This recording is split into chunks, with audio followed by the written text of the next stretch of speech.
জিলহজ মাসের প্রথম 10 দিনের 5টি কর্মসূচি খুব ভালো করে মনে রাখবেন।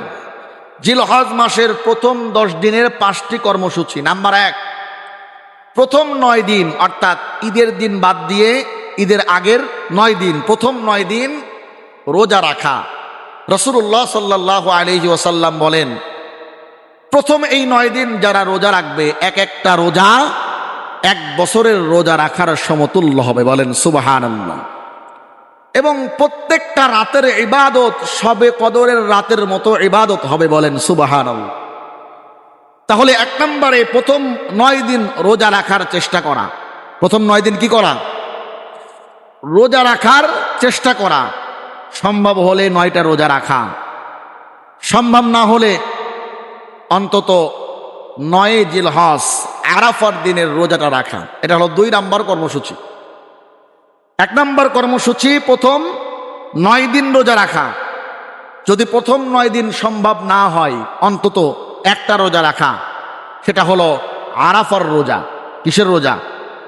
আওয়াজ করে বলেন, কিসের রোজা? আরাফার রোজা। আমার মুসলমান বন্ধুগণ, 9 জিলহজ অর্থাৎ আরাফার রোজা সম্পর্কে রাসূলুল্লাহ সাল্লাল্লাহু আলাইহি ওয়াসাল্লাম বলেন, সিয়ামু ইয়াউমি আরাফাতা আহতাসিবু আলাল্লাহ আইয়ুকাফফিরা আস-সানাতাল্লাতী ক্বাবলাহু ওয়াস-সানাতাল্লাতী বা'দাহু। আল্লাহু আকবার বলেন। আল্লাহর নবীজি বলেন, আল্লাহর কোনো বান্দা যদি আরাফার দিনের অর্থাৎ 9 জিলহজের রোজাটা কেউ রাখতে পারে, আল্লাহর নবীজি বলেন আল্লাহ তাআলা তার জীবনের আগের এবং পরের 1 বছরের গুনাহ আল্লাহ তাআলা মাফ করে দিবেন। বলেন সুবহানাল্লাহ। আমার মুসলমান বন্ধুগণ, আল্লাহ পাক রব্বুল আলামিন জিলহজ মাসের এই প্রথম 10 দিনকে বছরের সমস্ত দিনগুলোর মধ্য থেকে সবথেকে দামি বলে ঘোষণা করেছেন। যদি কোনো বান্দা এই 10 দিনে 5টা কর্মসূচি হাতে নিতে পারে, 5টা কাজ করতে পারে, আল্লাহ তাআলার কাছে ওই বান্দা সব থেকে পছন্দের বান্দা হয়ে যাবে। বলেন সুবহানাল্লাহ। 1 নম্বরে প্রথম 9 দিন নফল রোজা রাখা। 2 নম্বরে বিশেষ করে আরাফার দিনে অর্থাৎ 9 জিলহজের রোজা রাখা। 3 নম্বরে এই 9 দিনের মধ্যে নখ এবং চুল কাটা থেকে বান্দা বিরত থাকা। বলেন সুবহানাল্লাহ।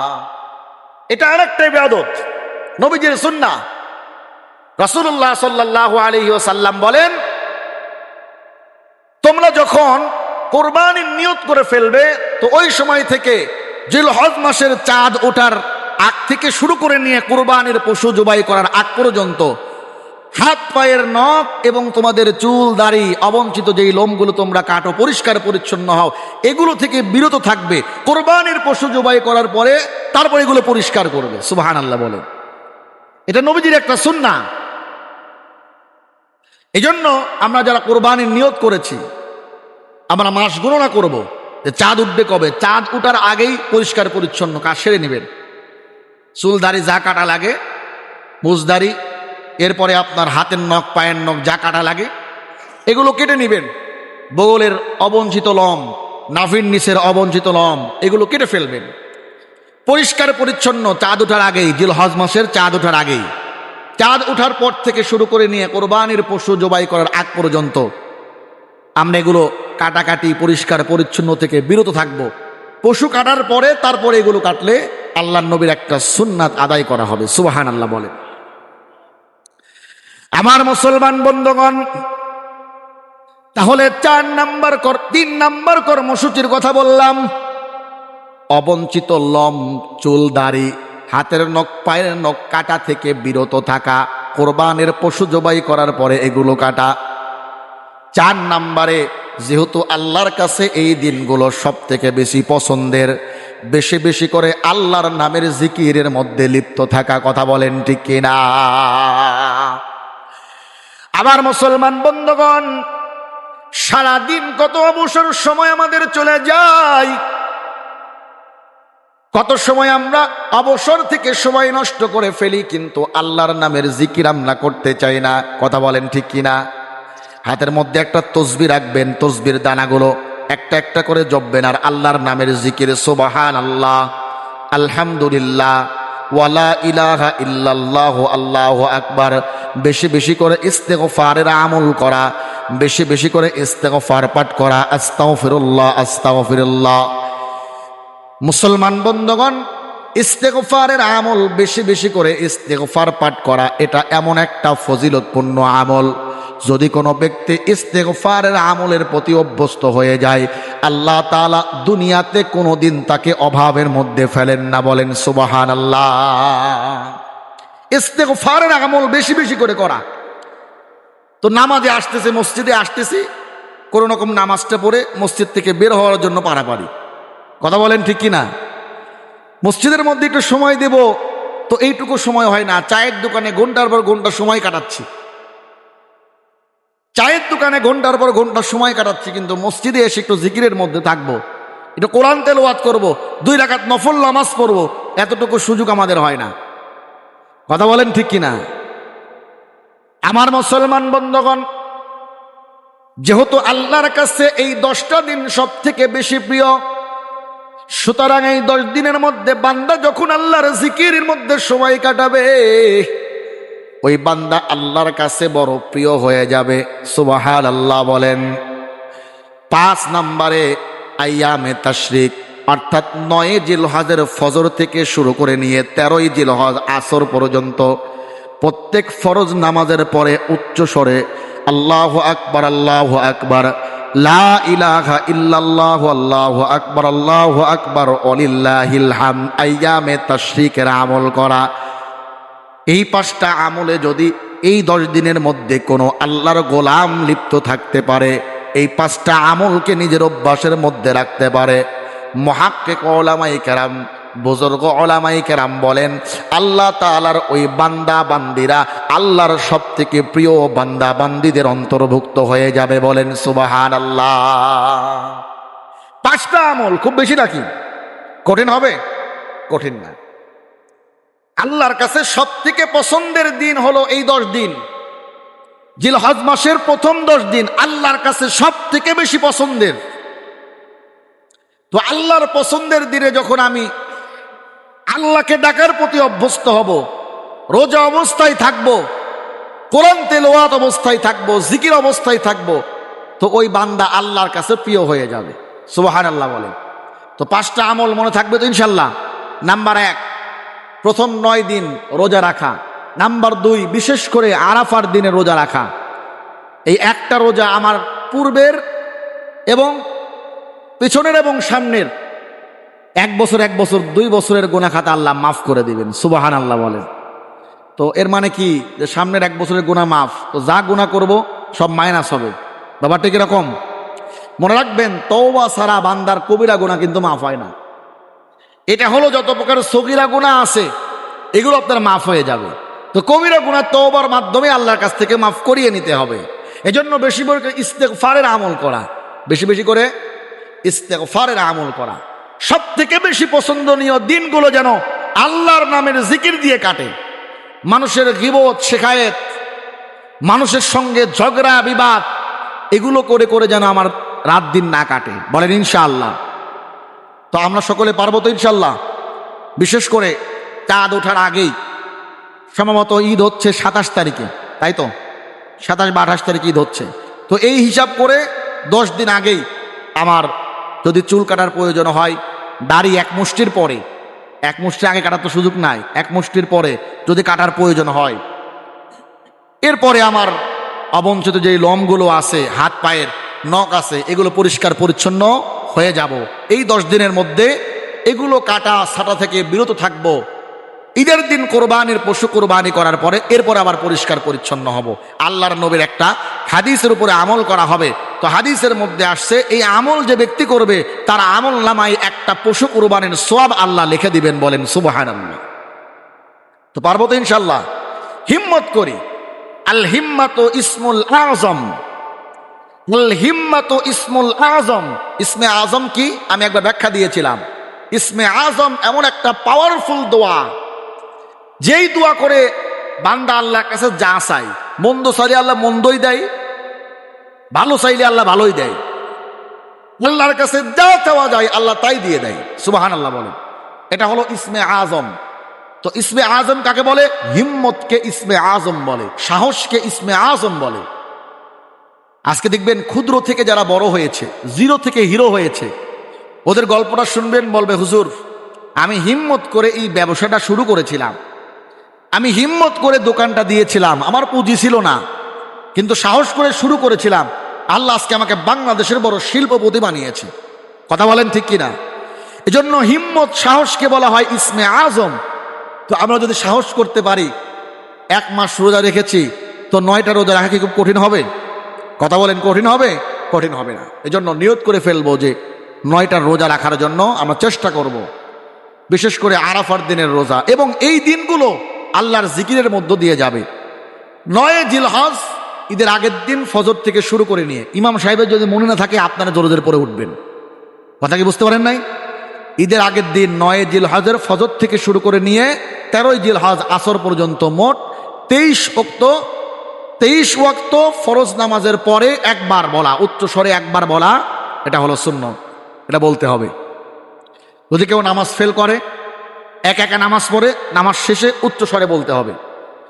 মহিলারা নিম্ন স্বরে বলবে, কিন্তু পুরুষ একা নামাজ পড়তেছে, ফরজ নামাজ শেষে উচ্চ স্বরে আল্লাহু আকবার, আল্লাহু আকবার, লা ইলাহা ইল্লাল্লাহু, আল্লাহু আকবার, আল্লাহু আকবার, লিল্লাহিল হামদ। নামাজ ফেল করেছে, মাসবুক হয়েছে, তো নামাজ শেষ করে উচ্চ স্বরে বলবে। পারবো তো ইনশাল্লাহ? আল্লাহ পাক রব্বুল আলামিন জিলহজ মাসের প্রথম 10 দিনে আমল করার, সময়টাকে মূল্যায়ন করার তৌফিক দান করুন, আল্লাহুম্মা আমিন। সম্মানিত উপস্থিতি, আলোচনা চলছিল কোরবানি নিয়ে, মনে আছে আপনাদের? আলোচনা চলছিল কোরবানি নিয়ে। মূলত আমরা যে কোরবানিটা করি, এটা হলো ইব্রাহিম আলাইহিস সালাতু ওয়াস সালামের কাছ থেকে পাওয়া সুন্নাত। সাহাবায়ে কেরাম আল্লাহর নবীকে জিজ্ঞেস করলেন, ইয়া রাসূলুল্লাহ, আমরা যে কোরবানি করি, কোরবানিটা আসলে কি? মা হাযিহিল আযাহি ইয়া রাসূলুল্লাহ, ইয়া রাসূলুল্লাহ কোরবানি কি? নবীজি বললেন, ক্বালা সুন্নাতু আবিকুম ইব্রাহিম, এটা হলো তোমাদের পিতা ইব্রাহিম আলাইহিস সালামের সুন্নাহ, যেটা তোমাদের উপরে ওয়াজিব করা হয়েছে। বলেন সুবহানাল্লাহ। কোরবানি আমরা অনেকেই করতে চাই না, কথা বলেন ঠিক কিনা? শুধু ফাঁক ফুকর খুঁজি। বাঙালি মুসলমান এটা স্বভাব, এটা অন্য মুসলমানদের মধ্যে নাই। অন্য দেশের মুসলমানরাই ফাঁক ফুকর খুঁজে না, যত ফাঁক ফুকর খুঁজে এটা বাঙালি মুসলমানের স্বভাব। শুধু মাসলা চাই যে হুজুর এইভাবে করলে কি হবে, এইটা করলে, মানে ফাঁক ফুকর খোঁজে কিভাবে বাঁচা যায়, জাকাত থেকে কিভাবে বাঁচা যায়, ফেতরা থেকে কিভাবে বাঁচা যায়, কোরবানি থেকে কিভাবে বাঁচা যায়, ফাঁক ফুকর খোঁজে। এটা বাঙালি মুসলমানের স্বভাব। তো অনেকে আমাদেরকে প্রশ্ন করে, অনেকেই মাসলা খুঁজে, তো কোন হুজুর বলছে যে কোরবানিটা ওয়াজিব না, মন চাইলে দিবে, না হলে না দিবে। তো ওই ফতোর উপর আমল করার চেষ্টা করে। কথা বলেন ঠিক কিনা? বিশেষ করে আমাদের দেশের মধ্যে একটা সম্প্রদায়, আমাদের ভাই আহলে হাদিস, যারা নিজেদেরকে পরিচয় দেয় লা মাযহাবি, মাযহাব মানে না, আহলে হাদিস, তারা বলার চেষ্টা করে কোরবানি এটা ওয়াজিব অথবা আবশ্যকীয় ইবাদত না, এটা ঐচ্ছিক, মন চাইলে দিবে, না হয় না দিবে, সামর্থ্যবান ব্যক্তিও চাইলে দিবে, না হলে না দিবে। তো অনেকেই এই ফতোয়ার উপরে, এই মাসালার উপর আমল করতে চায়। কথা বলেন ঠিক কিনা? মুহতারাম হাজিরিন, কোরবানি আসলে এটা ওয়াজিব কিনা, আসেন কোরআন এবং হাদিস থেকে আমরা একটু দলিল নেই। সূরাতুল কাউসার, মোটামুটি আমাদের এই সূরাটা ছোট হওয়ার কারণে মোটামুটি সকলের মুখস্থ। কথা বলেন ঠিক কিনা? যেমন আল্লাহ পাক রব্বুল আলামিন সূরাতুল কাউসারের মধ্যে বলেন, ইন্না আ'তাইনাকাল কাউসার ফাসাল্লি লিরাব্বিকা ওয়ানহার ইন্না শানিআকা হুয়াল আবতার। আল্লাহু আকবার বলেন। আমার মুসলমান বন্ধুগণ, খুব ভালো করে বুঝতে হবে, যারা আজকে আমাদেরকে বোঝাতে চায় কোরবানি এটা আবশ্যকীয় কোনো ইবাদত না, মন চাইলে বান্দা কোরবানি দিবে, আবার চাইলে কোরবানিকে ছেড়ে দিবে, তাদের জন্য আমাদের এই দলিল। আল্লাহ তাআলা বলেন, ফাসাল্লি লিরাব্বিকা ওয়ানহার, তোমরা তোমাদের রবের জন্য নামাজ পড়ো এবং কোরবানি করো। আল্লাহু আকবার বলেন। আমার মুসলমান বন্ধুগণ, আরবি গ্রামার যারা বলেন ফাসাল্লি লিরাব্বিকা ওয়ানহার, আল্লাহ পাক রব্বুল আলামিন এই জায়গায় নামাজ এবং কোরবানির ব্যাপারে আমরের সিগা ব্যবহার করেছেন। আমর বলা হয় এমন শব্দ যেই শব্দ দ্বারা আবশ্যকীয় নির্দেশ বুঝায়। সুবহানাল্লাহ বলেন। অর্থাৎ আল্লাহ তাআলা বান্দার উপরে যেটাকে আবশ্যকীয় করেন, ফরজ অথবা ওয়াজিব সমতুল্য, এমন বিধানের ক্ষেত্রে আল্লাহ তাআলা আমরের সিগা ব্যবহার করেন। অর্থাৎ আল্লাহ তাআলা সরাসরি নির্দেশ দেন। আল্লাহ পাক রব্বুল আলামিন এই জায়গায় বান্দাকে নহর করতে বলেছেন, বান্দাকে কুরবানি করার নির্দেশ দিয়েছেন। মুফাসসিরিনে কেরাম আয়াতের ব্যাখ্যা করতে গিয়ে বলেন, আল্লাহ তাআলা এই জায়গায় বান্দাকে কুরবানি ওয়াজিব হওয়ার ব্যাপারে আল্লাহ পাক রব্বুল আলামিন বর্ণনা দিয়েছেন। বলেন সুবহানাল্লাহ। ফাসল্লি লিরাব্বিকা ওয়ানহার, খুব ভালো করে বুঝবেন। ফাসল্লি লিরাব্বিকা ওয়ানহার, ওয়ানহার শব্দটা হলো আমরের সিগা। আমর বলা হয় নির্দেশ সূচক বাক্য, যেটা আল্লাহ তাআলা যেটা সরাসরি নির্দেশ করেন। তো আল্লাহ তাআলা যেই বিধানের ব্যাপারে বান্দাকে সরাসরি নির্দেশ করেন, ওটা বান্দার উপরে আবশ্যকীয় হয়ে যায়, হয় ফরজ না হয় ওয়াজিব। সুবহানাল্লাহ বলেন। তার মানে সূরাতুল কাউসারের এই আয়াত থেকে বুঝে আসে কুরবানি এটা ঐচ্ছিক না, বরং এটা আবশ্যকীয় ইবাদত। কথা বলেন ঠিক কি না?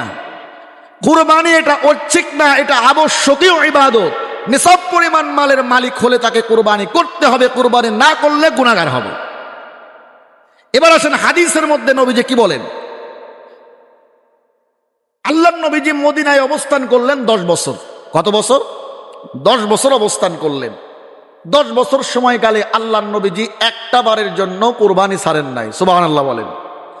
তো নবীজির যেই কাজটা ধারাবাহিক হয়, নবীজির যেই কাজটা ধারাবাহিক হয়, ওইটা বান্দার উপরে আবশ্যকীয় হয়ে যায়। সুবহানাল্লাহ বলেন।